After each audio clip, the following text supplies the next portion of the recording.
Bu sohalarda bunaqa pul topish mumkinligiga sabab bular kengayuvchan sohalar.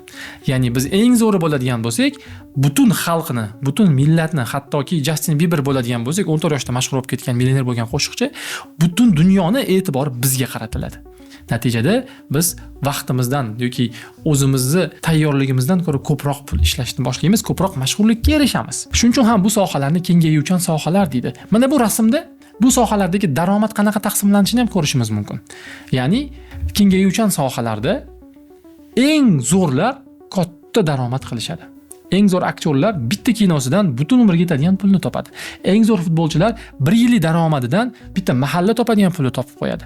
Eng zo'r qo'shiqchilar bitta konsertidan butun umrlik pulini yig'ib olishi mumkin. Ya'ni bu kengayuvchan sohalar.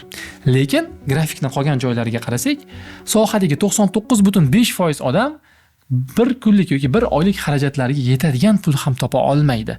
Chunki siz eng zo'r ashulachi Sevar Nazarxon deylik, taxminan, masalan, Sevar Nazarxon yoki Yulduz Usmonova deydigan bo'lsak, uni konsertiga tushish mumkin bo'lib turgan joyda yoki uni diskini sotib olish mumkin bo'lgan joyda yoki uni albomini ko'rish mumkin bo'lgan joyda, sotib olish mumkin bo'lgan joyda biz mahallamizdagi G'aybulla degan yangi chiqqan qo'shiqchini konsertiga tushmaymiz yoki uni diskini sotib olmaymiz.